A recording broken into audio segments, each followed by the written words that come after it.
चेष्टा बपू ध्यानम स्वान निद्रा। Hello, good morning friends. कैसे हैं सब? आई होप सब अच्छे होंगे, सब एकदम भले चंगे होंगे और सर्दियों का मज़ा ले रहे होंगे। लेकिन अभी तो धूप निकल आई है, सुबह के 9 बज चुके हैं और आज है कार्तिक पूर्णिमा। तो आप सबको कार्तिक पूर्णिमा की ढेर सारी शुभकामनाएं। और आज तुलसा जी का विवाह किया जाता है, मतलब तुलसा माता की पूजा की जाती है। तो हमारे घर पे सब नहा धो के फ्री हो चुके हैं और यहाँ पर मैं तुलसा जी के जो गमले हैं तुलसा माता के, उनमें लिखते हैं ना तुलसा महारानी नमो नमः, तो बस उन्हीं को लिख रही हूँ।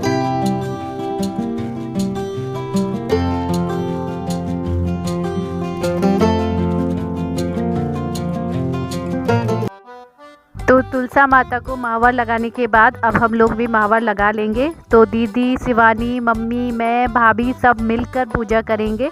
और मैं सबसे पहले आ गई थी। मैंने कहा जल्दी से जाके नंबर लगा दूंगी तो सब लोग जल्दी आ जाएंगे, वरना बातों में लगे रहते हैं और सच में टाइम ज़्यादा हो जाता है। और फिर ये है, बच्चे भी यहाँ वहाँ छत में बहुत भागते हैं, तो एक नज़र इन पे भी रखनी होती है, एक नज़र काम पे रखनी होती है।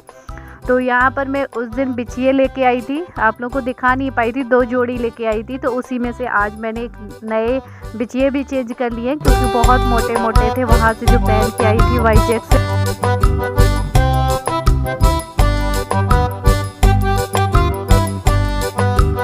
और अब भाभी मावा लगा रही हैं, क्योंकि ये किचन में कुछ काम कर रही थी, तो ये बाद में आई हैं। और आज के दिन ही, कार्तिक मास की पूर्णिमा के दिन ही तुलसा माता का विवाह किया जाता है शालिग्राम भगवान से। तो सब लोग अलग अलग तरीके से करते हैं। और मम्मी क्या करती हैं, पूरे महीने की, जो पूरा कार्तिक मास होता है, पूरे महीने की एक साथ इकट्ठी 30 रुई की बत्ती बना के एक साथ दीपक में रख देती हैं। पूरे महीने की एक साथ जलाती हैं बत्ती। और उसके बाद में बाकी सारा तुलसा माता का जो श्रृंगार होता है, चुनरी, चूड़ी, बिंदी, महावर, रंग, सब कुछ ये सब करती हैं। तो वही सब हम लोगों से भी करवा रही हैं मम्मी। तो यहाँ पर मैंने चुनरी चढ़ा दी है तुलसा माता को और उसके बाद हम सब मिलके कर रहे हैं।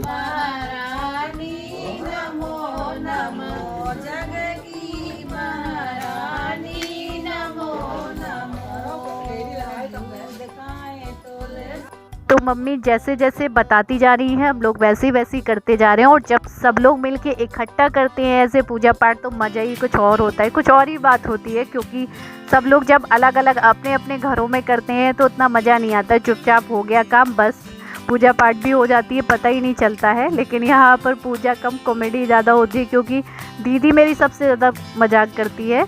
और यहाँ पर मम्मी पहले से चूल्हा जला गई थी, मतलब हवन करने के लिए। तो भाभी ले जा रही हैं, थोड़ी सी आग टूट चुकी है तो आग निकाल के ले जाएंगी।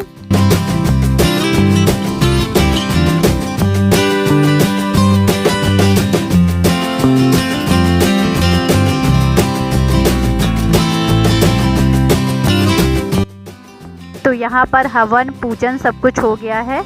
और कल था 28 नवंबर और कल था हमारे पापा जी का बर्थडे। तो आप लोग बोल रहे थे कि दी पापा जी से नहीं मिलवाया है आप लोगों ने। तो ऐसा है ना कि पापा जी कहीं निकल गए, तो बात नहीं हो पाती थी आप लोगों की। तो पापा जी से आज मिलवाएंगे और पापा जी से बातें भी करवाएंगे आप लोगों की। और चलिए, तो हमारी पूजा तो हो गई है, बस अब थोड़ा सा परिक्रमा लगा लेते हैं।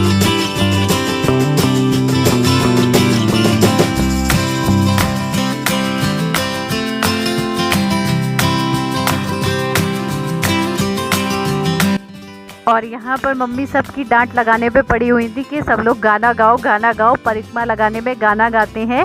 लेकिन सब एक दूसरे का मुँह ताकने में लगे हुए थे कि अगर कोई गा भी रहा है तो कोई उसका साथ नहीं देता है कि सब लोग तेज तेज गाना गाएं। क्यों, कोई कुछ बात करने में लगा है, कोई कुछ बातें करने में लगा है। और हमारे अयान भी लगे हुए हैं।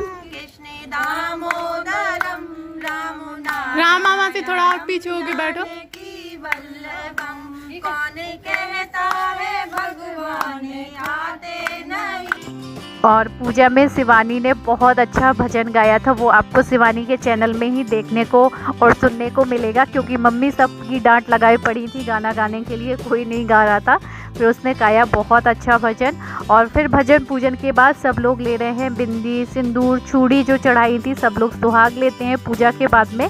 तो वही सब लोग ले रहे हैं और सबको भूख भी लगी है, क्योंकि सर्दियों के टाइम पे ऐसा होता है कि आप सुबह सुबह जैसे ही नहा लेते हो जल्दी, तो फिर आपको भूख भी जल्दी लगाती है, जितने जल्दी नहाते हो उतने जल्दी।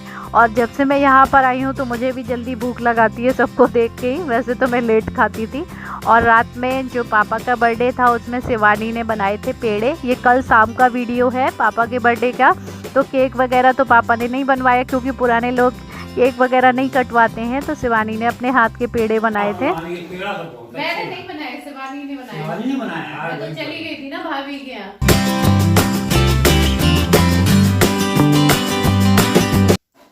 तो दोस्तों आज हमने कुछ ऐसे ही सिंपल तरीके से ही पापा का बर्थडे सिर्फ मिठाई बना लिए, घर पे सेलिब्रेट कर दिया है।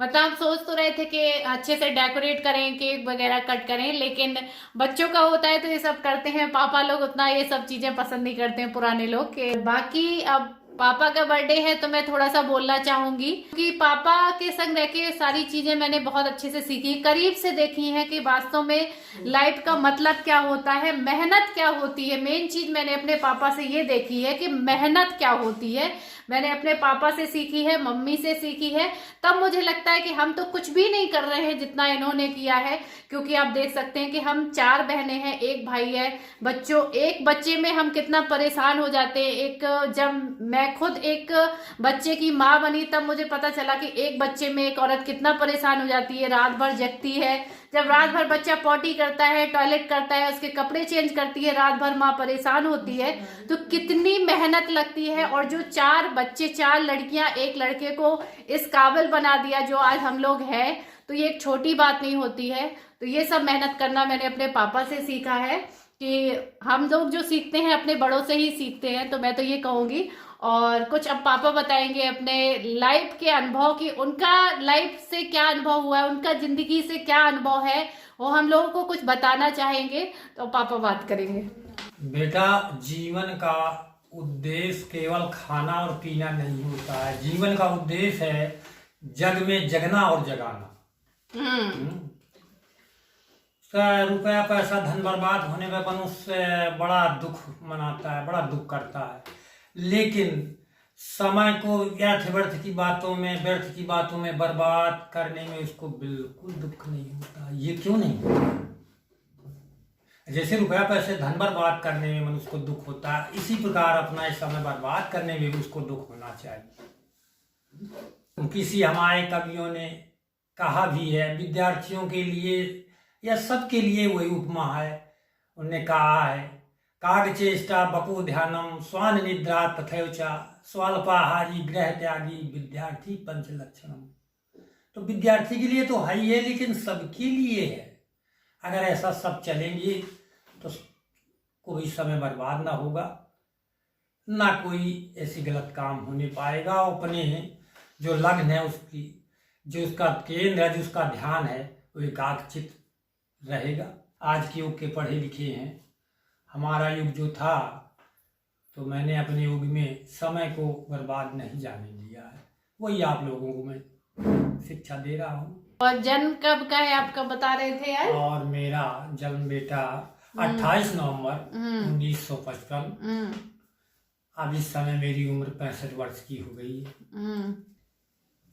तो फ्रेंड्स, आप लोग भी मेरे पापा को बर्थडे के अवसर पर ढेर सारी शुभकामनाएं दीजिए। और मैं ज्यादा कुछ तो नहीं कहूंगी अपने मम्मी पापा के बारे में, बस इतना जरूर कहूंगी कि मेरे माँ पापा ने कभी लड़के और लड़कियों में भेदभाव नहीं किया। जितना प्यार भैया को दिया उससे दुगना प्यार हम 4 बहनों को दिया। कभी भेदभाव नहीं किया, ना शिक्षा में, ना लाड़ प्यार में। जितना भर भर के प्यार भैया को दिया उससे दुगना हम 4 बहनों को दिया है। कभी कोई कमी नहीं रखी। हाँ, तो दोस्तों आज बड़े सौभाग्य का दिन है कि हम लोग आप लोगों के साथ में पिताजी का अपने बर्थडे सेलिब्रेशन कर रहे हैं। ये भी बड़े सौभाग्यवश का दिन है। और आज 5 लाख से ज्यादा लोग हैं जो हमारी फैमिली है पिताजी का, तो हमारे पिताजी को ढेर सारी शुभकामनाएं दीजिए।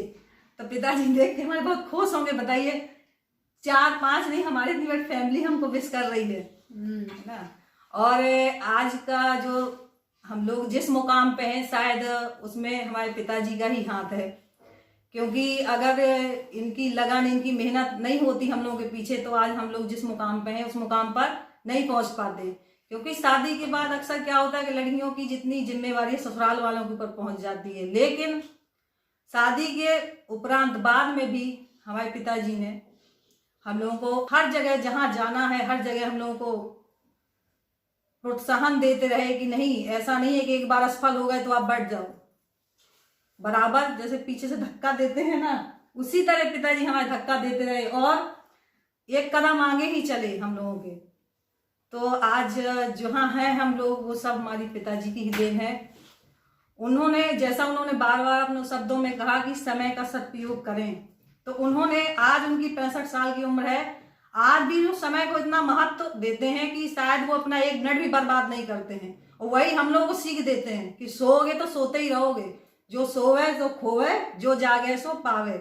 और हमारी जो रमा है इतनी फास्ट है काम में, वो पिताजी की ही देन है। वो पूरे पिताजी पे गई है, वो अपना एक मिनट बर्बाद नहीं करती है, क्योंकि बच्चा जो होता है वो जन्म से अपने जो संस्कार होते हैं माँ बाप से ही सीखता है। जैसा कि आप सभी ने अभी हमारी बहनों ने जो बताया पापा के बारे में, वैसे भी मैंने पापा से एक चीज और अनुभव की और सीखा उनसे कि हमें परिवार में एक साथ परिवार को कैसे लेकर चलना है, किस तरीके के जीवन के तौर तरीके सीखने हैं, ये सारी चीजें मैंने पापा से सीखी और अनुभव किया। और सबसे बड़ी बात तो ये है कि मैं एक अकेला भाई हूँ और मुझे मेरा कोई दूसरा भाई नहीं है, लेकिन मुझे भाई इसका खेद नहीं है, क्योंकि हम परिवार में भाई बहन और इतने सब मिलके एक दूसरे से चलते कि कभी कोई ऐसा महसूस नहीं किया कि हमारा कोई भाई नहीं है। हमें भाई से ज़्यादा प्यार बहनों ने दिया, सबसे बड़ी बात ये है। नमस्कार, धन्यवाद।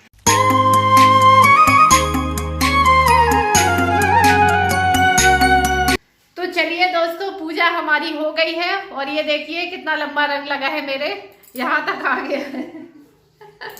इसके भी लग रहा है इतना ही। और अब हम लोग खाएंगे खाना, क्योंकि अभी किसी ने खाना नहीं खाया है, क्योंकि सबको करनी थी पूजा, तो आज किसी ने नाश्ता भी नहीं किया है। तो अब हम लोग खाना खाएंगे, खाना बन गया है, आप लोग भी आ जाइए। और इस वीडियो को मैं यहीं पर एंड कर रही हूँ, मिलती हूँ अपने एक अच्छे से नए वीडियो के साथ में। तब तक के लिए bye bye, love you all, take care. और वीडियो पसंद आए तो लाइक जरूर कर दीजिएगा, और न्यू है तो सब्सक्राइब कर लीजिएगा, ताकि new videos new blogs daily आपको ऐसे ही मिलते रहे। तब तक के लिए bye bye, love you all, take care.